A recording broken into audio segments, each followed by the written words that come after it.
Assalamualaikum warahmatullahi wabarakatuh.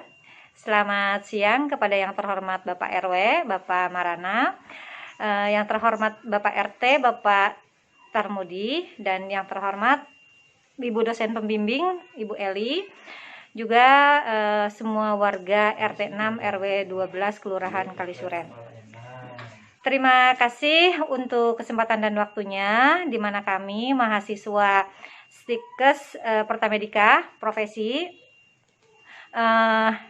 yang terdiri dari kelompok 8, yaitu saya sendiri, Iis Dahlia, kemudian Murdian Andeska, Tiara, Kiki, dan Christopher. Pada kesempatan kali ini kami dari Stikes mempunyai tugas untuk memberikan penjelasan dan pengetahuan tentang COVID-19. Untuk mempersingkat waktu, saya persilakan kepada Kiki dan Christopher untuk waktunya, untuk menyelesaikan paparannya. Untuk diketahui, pemaparan ini akan berlangsung kurang lebih selama 20 menit. Silakan.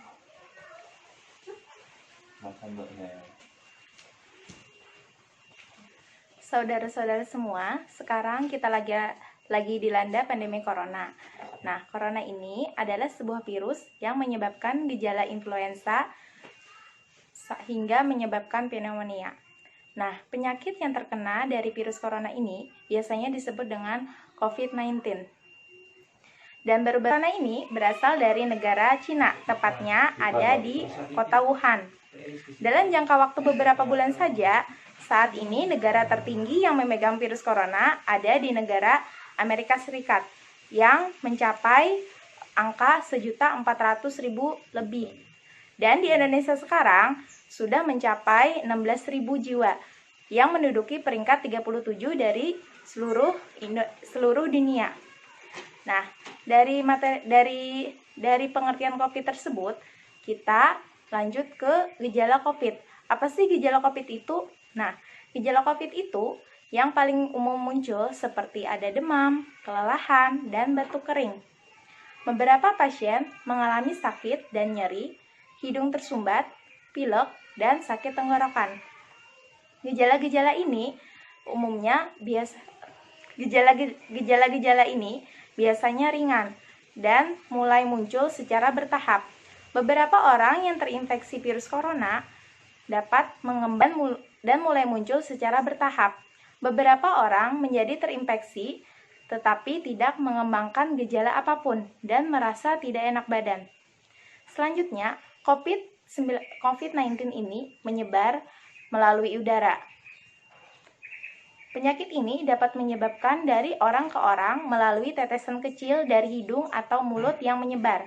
Ketika seseorang dengan COVID-19 batuk atau buang napas. Tetesan ini mendarat pada benda dan permukaan yang ada di sekitar orang yang tersumbat. Orang lain kemudian terjangkit COVID-19 dengan menyentuh mata, hidung, atau mulut mereka. Nah, jika menghirup tetesan dan seseorang COVID-19 yang batuk, inilah yang menyebabkan terjadinya virus corona yang mudah menyebar ke seluruh masyarakat. Nah, oleh karena itu, pentingnya untuk menjaga social distancing dengan menjaga jarak 1 meter atau 3 kaki. Selanjutnya, untuk materinya akan dilanjutkan oleh Christopher.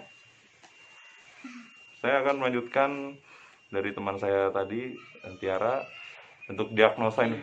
Oh ya, Kiki diagnosa infeksi. Untuk mendiagnosa infeksi virus corona biasanya diawali dengan anamnesis atau wawancara medis. Biasanya menanyakan seputar gejala atau keluhan yang dialami pasien. Untuk komplikasi infeksi virus corona, komplikasinya adalah biasanya menyebabkan SARS dan pneumonia dan pernapasan lainnya. Bila tidak ditangani dengan tepat, bisa menyebabkan gagal pernapasan, gagal jantung, hati, dan kematian. Infeksi virus corona, bila pasien mengidap infeksi virus corona, biasanya akan dirujuk ke rumah sakit rujukan yang telah ditunjukkan oleh Dinas Kesehatan setempat. Bila tidak bisa dirujuk karena beberapa alasan, biasanya akan dilakukan pertama isolasi, fototorak, terapi dan bila ada disertai infeksi bakteri, biasanya diberikan obat antibiotik. Untuk selanjutnya materi akan dilanjutkan oleh teman saya Tiara. Adapun pencegahan infeksi virus corona yang dapat dilakukan, pertama, sering-sering mencuci tangan dengan sabun dan air selama kurang lebih 20 detik hingga bersih. Hindari menyentuh wajah, hidung, dan mulut saat tangan dalam keadaan kotor atau belum dicuci. Hindari kontak langsung atau berdekatan dengan orang yang sakit. Membersihkan dan mensterilkan permukaan benda yang sering digunakan.